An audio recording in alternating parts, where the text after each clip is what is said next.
All right, let's take a look at another war knife, aka long knife, aka big knife.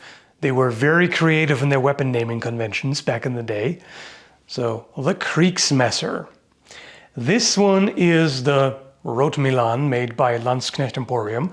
At least I think that's how you pronounce it. I'm pretty sure it's not pronounced Rotmilan or something. So, this, as you can see, is quite a hefty knife. I've put this reproduction through its paces as usual, and I'll show you the results.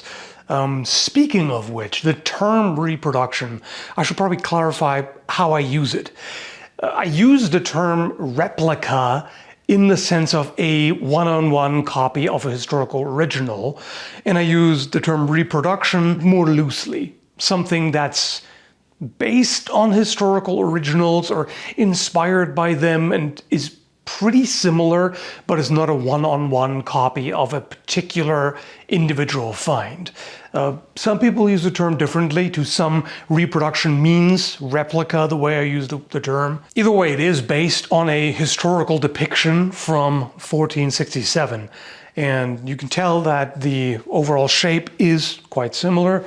The shape of the quillons and the nagel and the hilt are all like that. And also, you can find originals that look much the same. In terms of historical accuracy, I don't have any complaints about this. It looks the part. It represents a messer from the 15th century quite well. So that's the first thing.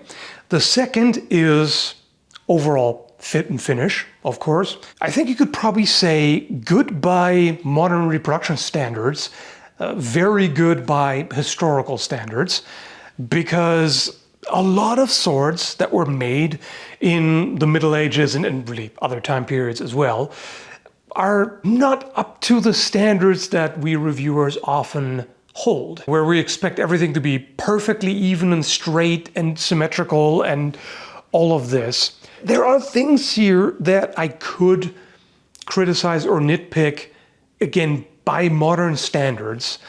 Like, for example, the way the nagel is peened, it's not as clean as on some other reproductions.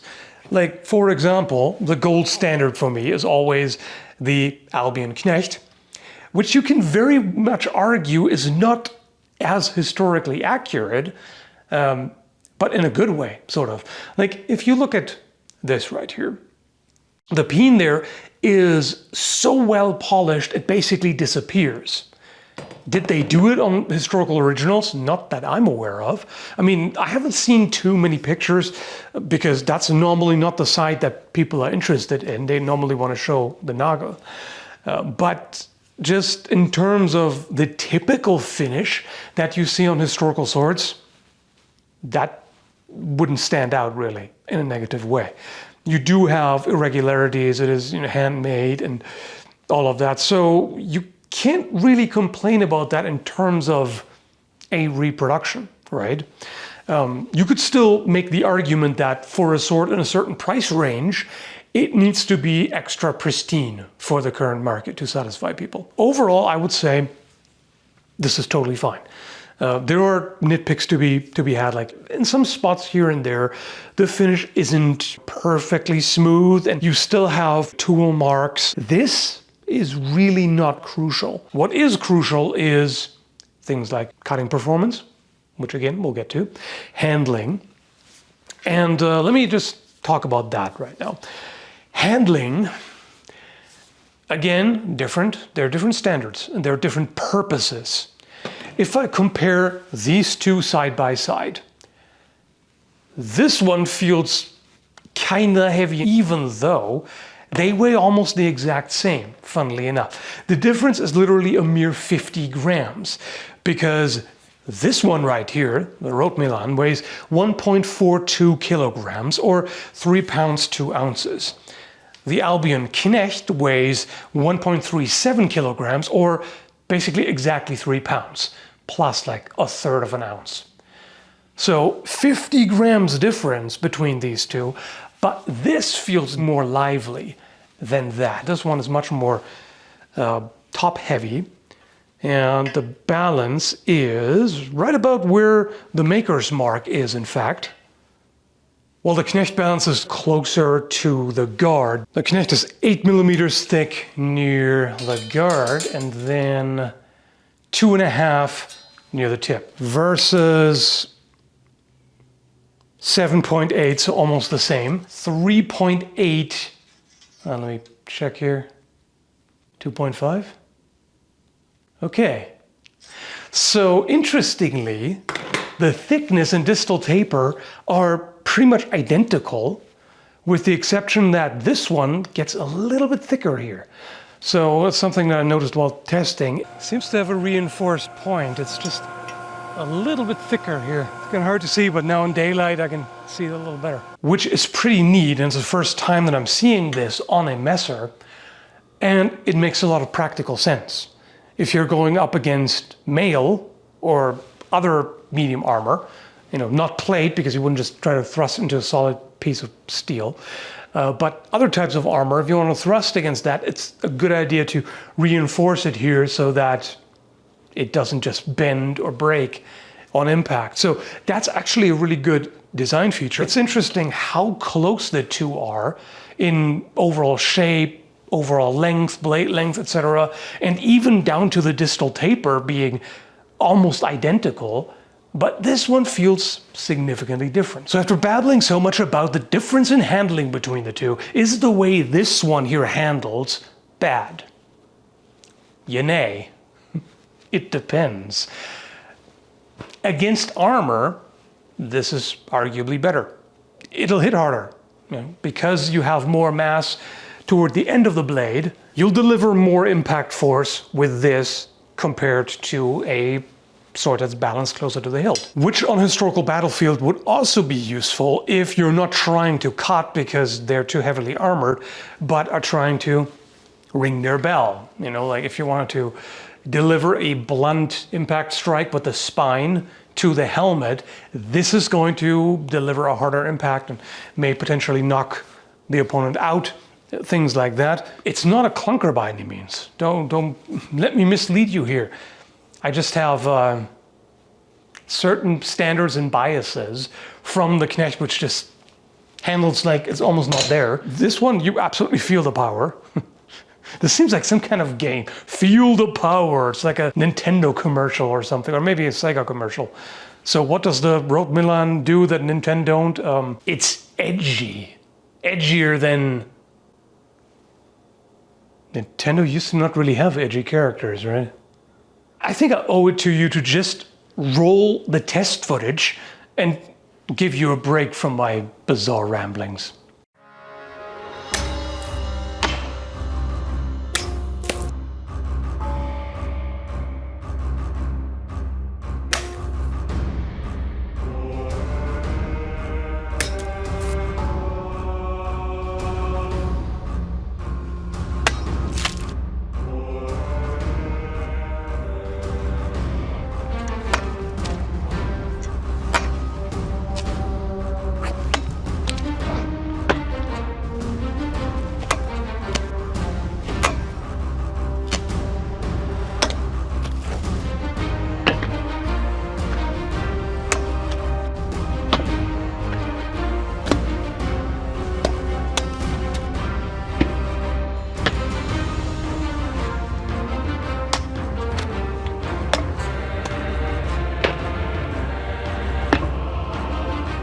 So as you can see, it works. It works quite nicely.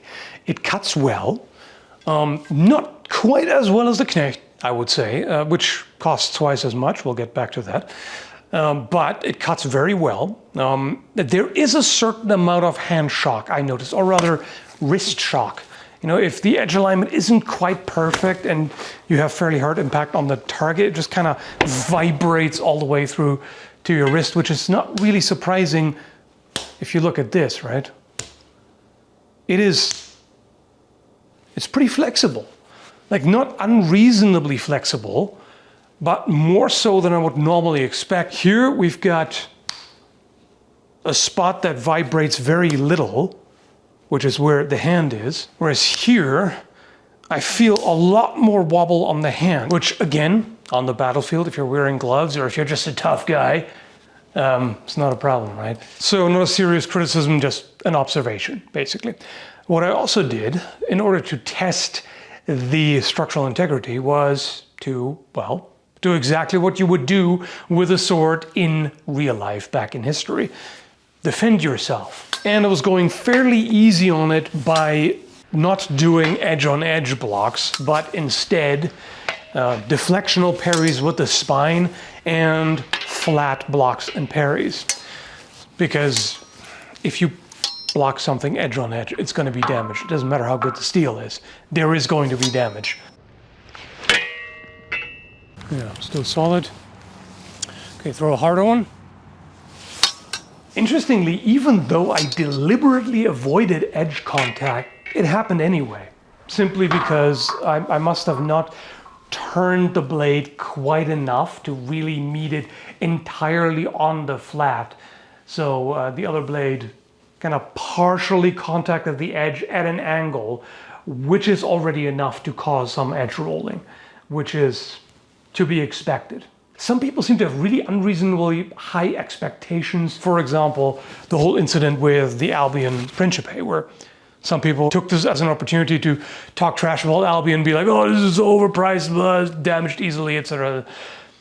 If you look at historical finds, there are pictures of swords with such big chunks taken out of the edge. I took a file to get rid of the nicks and then I used sandpaper to smooth it out. No, it's fine. I left it dull in this spot simply because I don't think it's necessary, and that would make similar damage in the future less likely.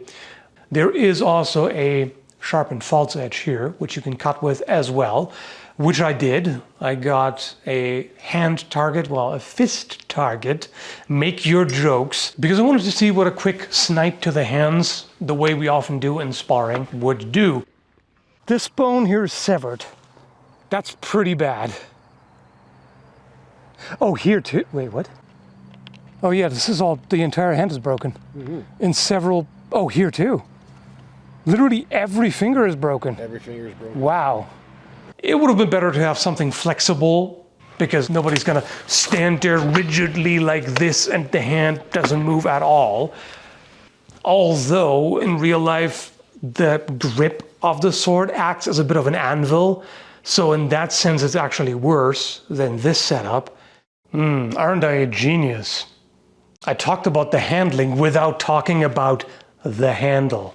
Bit of an oversight. So let's cover that now. One thing I noticed right away when picking it up, the handle is a bit blockier than some other swords that I've handled. Like the ratio of width to thickness makes it so that the cross-section is almost square here. In fact, it might be pretty close to square. And then it widens, so it becomes more rectangular toward the end, which overall I don't mind. I wish it was a little bit wider here. And also the corners would be nice if they were beveled a little bit more. They are. It's not really hard corners, but you know, they could be rounded a little bit more to be more comfortable. I like the handle shape more on this messer, also made by Landsknecht Emporium. A link down below if you haven't seen the review yet. So this is wider, and it's got like noticeable corners too, but they seem a little bit smoother, a little bit more rounded overall. And this feels great. The next one that I still have to finish reviewing also has hard corners, which could be rounded more, but for some reason I don't mind it on this. It might be the handle shape. I think this is slightly wider and a little bit thinner probably. That's what it looks like. So this is totally fine. I very much like this. I'm not super impressed by it, but I also can't really complain much. It's fine. It does the job. It's not crazy uncomfortable. It's just not crazy comfortable either. It's like, it's somewhere in the middle. It's very workable. So yeah, no problem here. I do like that it's got the groove in the handle scales. So overall, very solid design. Cuts great, handles well, remarkably durable, robust, 100% tight, not loosening up at all. You know, everything is very professionally made and put together. This messer here, Rotmilan, costs 850 euros or 887 US dollars or 1,193 Canadian dollars currently. The Knecht, when it was still available, cost 1,760 US dollars. So literally twice. You can have two of these for the price of one. And you of course have to keep that in mind.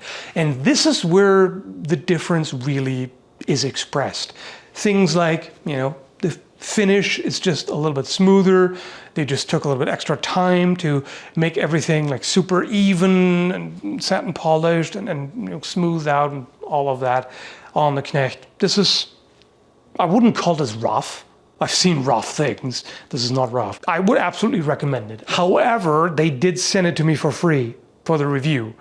So I don't have like a horse in the race the same way as somebody does who paid the full price. I personally prefer the other messers from Landsknecht Emporium, like the Falke and the Gustav and also a Dorian. But yeah, this is good. This is quite good indeed.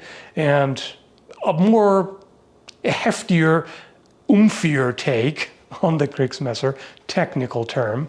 So if that's what you're looking for, 100%, you'll enjoy this. So hope you enjoyed the review and found it informative. Thanks for watching and have a good one, folks.